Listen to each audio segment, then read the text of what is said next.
Oi, este aqui é o vídeo do 14º dia do Veda edição 2020 e o que temos para hoje é a resenha do conto Os Pequeninos, escrito por Monteiro Lobato, aqui da sua coletânea Negrinha, dentro do nosso projeto Contos do Meio-Dia, também edição 2020.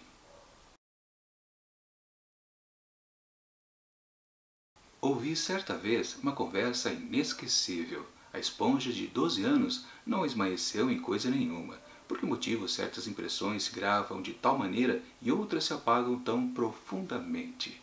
Assim começa Os Pequeninos, escrito por Monteiro Lobato, que conta a história desta pessoa, um homem que ouviu essa tal conversa muitos anos atrás. Na verdade, a gente não sabe exatamente quem é essa pessoa, sim, é um homem, mas não sabe a posição social dele, não importa. O que vale é que ele está no porto, no cais do porto, esperando um amigo regressar lá de Londres. E há uma situação curiosa ali no tempo daquele dia, muito nevoeiro, ou seja, a embarcação vai atrasar. Então ele vai ter que esperar um pouco mais até que o amigo possa regressar. E sim, então ele fica de canto ali, né? Naquela situação, né, que o nevoeiro é tão forte que mal dá para ver poucos metros à frente. Mas, né, não tendo o que fazer, ele acaba escutando uma conversa de um grupo de pessoas que está ao seu lado. Na verdade, 3 marinheiros, todos eles portugueses. Sim, exatamente o que vale em todo esse conto aqui do Monteiro Lobato é essa história que ele ouve ali dessas 3 pessoas. Pois é, temos de novo mais uma história que serve de moldura a outra. Ou será que não? Bom, eu não vou dar mais detalhes porque senão estraga a experiência de quem ainda pretende ler esse conto. Minha avaliação do texto. Pois é, eu já disse isso várias vezes, que isso acontece muito aqui nessa coletânea de Monteiro Lobato, como também lá na outra que já vimos ano retrasado, Urupês. Sim, o autor gosta muito de fazer isso, a tal história moldura. Ou seja, sempre, na maioria das vezes, acho que 90 e pouco por cento das vezes, você pode começar a ler uma história e já logo perceber que não, aquela ali não é a principal. E dito e feito, né? Quando começou essa história aqui do nevoeiro, e este cidadão aqui que narra pra gente a história ficou um pouquinho de lado e começou a ouvir a história de um grupo de outros homens, eu logo vi, ah, tá bom, isso aqui é mais uma vez uma história moldura. Pois o que importa então é o que esse trio de pessoas vai contar a seguir. E sim, na verdade, aí começa, tá? Um caos que acontece, um desses portugueses conta, né? Uma vez, quando eu era ainda tinha posses, né? Agora estou nessa posição aqui de ser apenas um estilador, né? Mas não, antigamente eu tinha muito dinheiro, né? E uma vez me deu na telha de criar uma ema. Pois é, ema, aquele avestruz menorzinho, né? Brasileiro. Ele quis domar uma ema, né? Assim como se doma um cavalo. Aquelas coisas, né? Quem tem dinheiro faz algumas coisas às vezes absurdas, sem muita utilidade, né? Porque exatamente, né? Até ele comenta no texto, né? Ema não serve para nada, não sei mostrar para uma visita, né? Você já viu minha ema? Vamos dar uma olhada, né? Porque realmente não tem serventia. Enfim, ele acaba contando então um caos do que acontece com este animal que ele encontrou pelo caminho, na verdade. No final das contas, ele nem chega a domar esta ema, e na verdade isso não importa. Eu não vou especificar exatamente o que acontece, por que ele não acaba, né, domando o animal, porque é uma história até um pouquinho curiosa, né? Pois no começo ela se apresenta muito como um certo mistério, né? Coisa inusitada. Aliás, o próprio texto diz pra gente, né? Certas coisas são de lei, e quando foge um pouquinho a regra, você já sabe que aí tem coisa. Se não está nos conformes, você pode dar uma olhada que você vai achar algo estranho e fora das regras. É exatamente o que acontece, porque quando ele topa com essa ema ao caminho, ela fica andando em círculo no terreno ali na frente. Claro, ele fica curioso, né? Ainda por cima, a ema nem tem medo dele, né? Porque o homem, né? É aquele que mete medo aos outros animais. Quer dizer, não todos, né? A gente pode muito bem fugir de tubarão e leão, que é uma boa ideia, né? Enfim, a gente não mete medo em todos eles, não.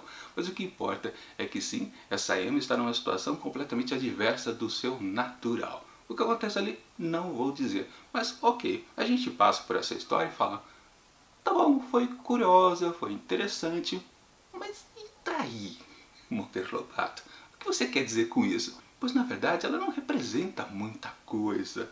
E claro, a história moldura realmente não apontava nada que esta narrativa aqui pudesse tender.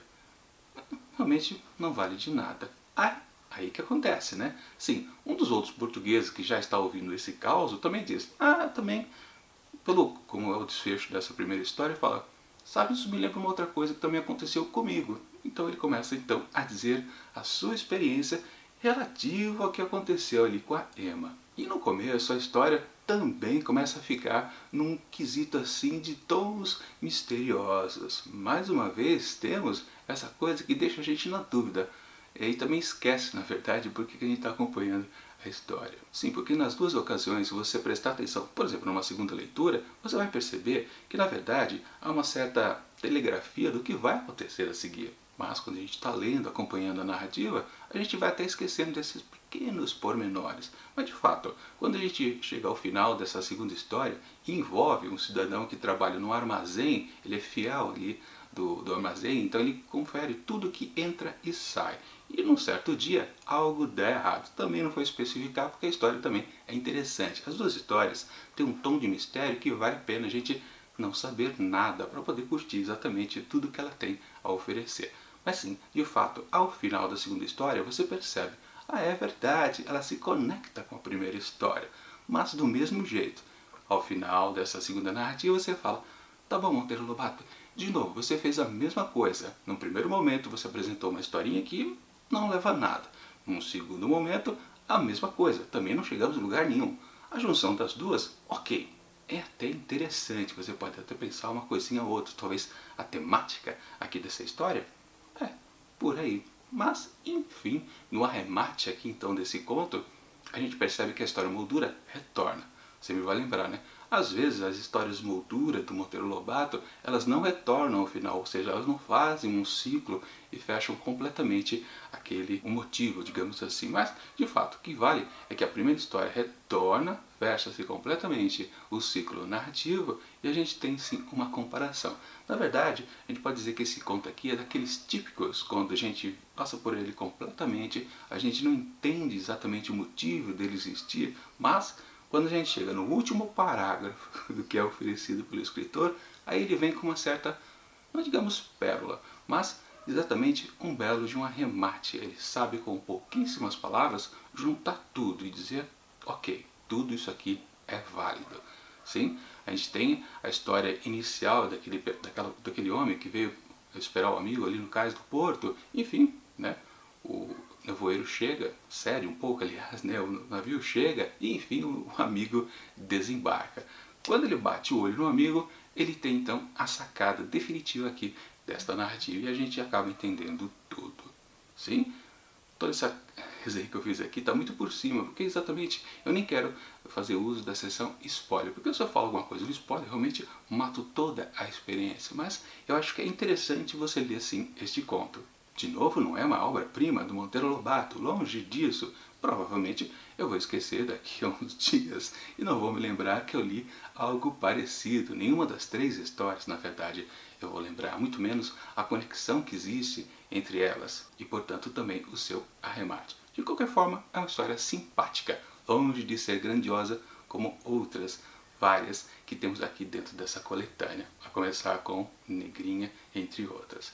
Enfim, é isso. Sem mais nada a dizer, vamos logo então para uma atribuição de nota. Portanto, para Os Pequeninos, escrito por Monteiro Lobato, eu atribuo 3,5 asteriscos.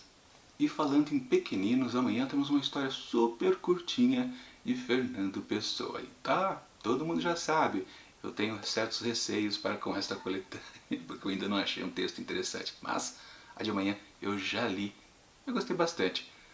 Confiram o vídeo de amanhã porque eu vou falar bem, finalmente, de uma boa história aqui desse autor português. Fiquem na expectativa, realmente eu gostei do que li e vou falar realmente que valeu a pena a leitura de uma história bem curtinha, que tem os seus enganos ali e aqui, enfim, confiram o texto de amanhã, a crítica também. Mas enquanto esse próximo vídeo não chega, eu deixo aqui do lado dicas de outras resenhas que já aconteceram aqui nesse começo, já chegando quase a metade do Veda edição 2020 dentro do projeto Contos do Meio-Dia, também edição 2020. E tchau!